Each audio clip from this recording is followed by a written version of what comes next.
नमस्कार, मैं प्रतिभा अपने YouTube channel easy Hindi class में आप सभी को स्वागत करती हूँ। आज का हमारा विषय है क्रिया विशेषण।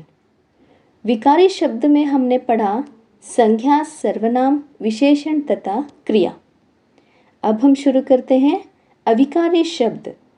पहले ही आप पढ़ चुके हैं कि अविकारी शब्द लिंग, वचन तथा कारक के आधार पर परिवर्तित नहीं होते। तो अविकारी शब्द के 4 भेद होते हैं, जो है क्रिया विशेषण, संबंध बोधक, समुच्चय बोधक, विस्मयादि बोधक। आज हम बात करेंगे क्रिया विशेषण की, जो कि एक प्रकार का अविकारी शब्द है। हम जानते हैं कि संज्ञा व सर्वनाम शब्दों की विशेषता बताने वाले शब्दों को विशेषण कहते हैं। तो क्रिया विशेषण क्या है फिर? क्रिया की विशेषता बताने वाले शब्दों को क्रिया विशेषण कहते हैं। क्रिया विशेषण क्या है? क्रिया की विशेषता बताने वाले शब्दों को क्रिया विशेषण कहते हैं। क्रिया यानी कि काम, कुछ करना।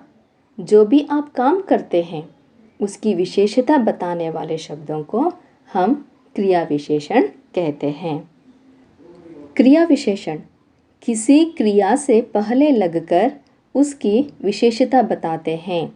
क्रिया विशेषण किसी क्रिया से पहले लगता है और उसकी विशेषता बताता है, जैसे धीरे, जल्दी, आराम से आदि। क्रिया विशेषण के 4 भेद हैं। रीतिवाचक क्रिया विशेषण, कालवाचक क्रिया विशेषण, स्थानवाचक क्रिया विशेषण, परिमाणवाचक क्रिया विशेषण। सबसे पहले हम पढ़ते हैं रीतिवाचक क्रिया विशेषण। रीति का अर्थ होता है ढंग, तरीका, कुछ करने का ढंग, कुछ करने का तरीका। जो शब्द क्रिया के होने की रीति से संबंधित विशेषता बताते हैं उन्हें रीतिवाचक क्रिया विशेषण कहते हैं। तो रीति से स्पष्ट है कि किस तरीके के कार्य किया जा रहा है, किस प्रकार का कार्य यहाँ पर हो रहा है। जिन शब्दों से यह स्पष्ट होता है, रीति का स्पष्ट होता है, वह रीतिवाचक क्रिया विशेषण होता है। जैसे धीरे, तेज, अचानक, मुस्कुराकर, जल्दी, आराम से आदि। जल्दी जल्दी चलो, तो चलने का जो ढंग है वह कैसा है? जल्दी जल्दी है। धीरे बोलो, बोलने का जो ढंग है वह धीरे है, धीरे बोलना है। जिन शब्दों से हमें क्रिया के काम के ढंग का पता चलता है, रीति का पता चलता है, वहाँ पर रीतिवाचक क्रिया विशेषण। हमारा अगला भेद है कालवाचक क्रिया विशेषण। काल माने क्या होता है? समय। काल माने क्या होता है? समय।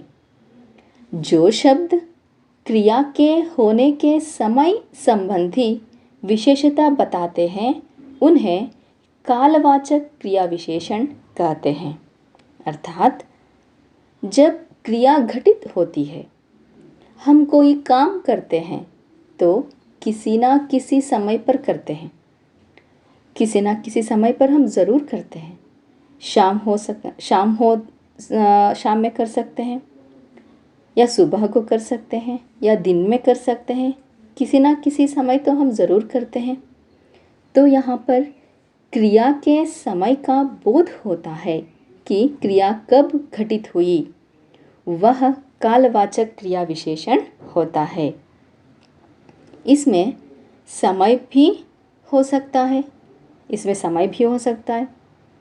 दिन भी हो सकता है, जो भी हो सकता है, जैसे आज, कल, अभी, बाद में, तब, जल्दी, तुरंत। मेरे पिताजी कल आएंगे। कल माने कब? कल, समय। अगला भेद है स्थानवाचक क्रिया विशेषण। जो शब्द क्रिया के होने के स्थान संबंधी विशेषता बताते हैं उन्हें स्थानवाचक क्रिया विशेषण कहते हैं। अर्थात नाम से ही स्पष्ट है कि हम कोई काम करते हैं। जब हम कोई काम करते हैं तो किसी ना किसी स्थान पर वह घटित होती है, तो वहाँ पर स्थान का बोध हो। जहाँ पर स्थान का बोध हो वह स्थानवाचक क्रिया विशेषण होती है। जैसे बाहर, ऊपर, नीचे, आगे, दूर, पास, इधर आदि। नीचे बैठो, नीचे स्थान है, बैठो क्रिया है, तो बैठने की क्रिया कहाँ पर हो रही है? नीचे हो रही है, नीचे के स्थान पर हो रही है।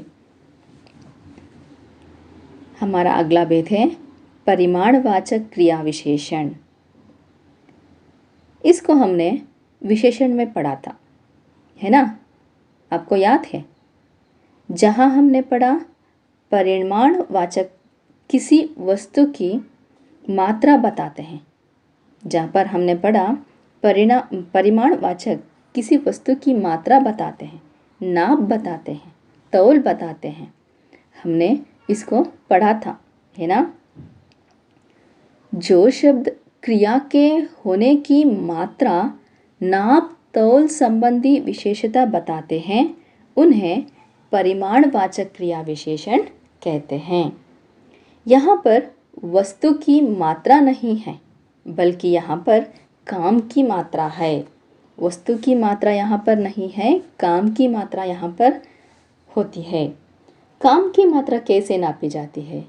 आप लोगों को थोड़ा सा दिमाग चलाना होगा। यहाँ पर काम की मात्रा कैसे नापी जाती है?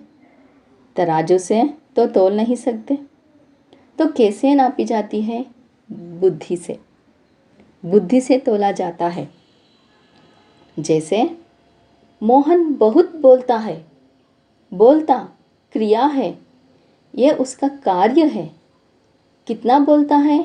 बहुत, बहुत बोलता है, तो वो बहुत हो गया परिमाणवाचक क्रिया विशेषण।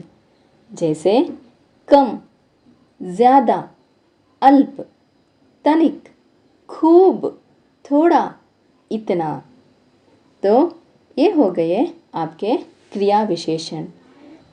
चलिए अब एक बार इसको फिर से दोहराते हैं, याद करते हैं। क्रिया की विशेषता बताने वाले शब्द क्रिया विशेषण कहलाते हैं। क्रिया विशेषण के 4 भेद हैं। कालवाचक क्रिया विशेषण, स्थानवाचक क्रिया विशेषण, परिमाणवाचक क्रिया विशेषण तथा रीतिवाचक क्रिया विशेषण। कालवाचक कब, स्थानवाचक कहाँ, परिमाणवाचक कितना तथा रीतिवाचक कैसे, इनकी जानकारी देते हैं। तो बच्चों, आप लोगों ने समझा क्रिया विशेषण।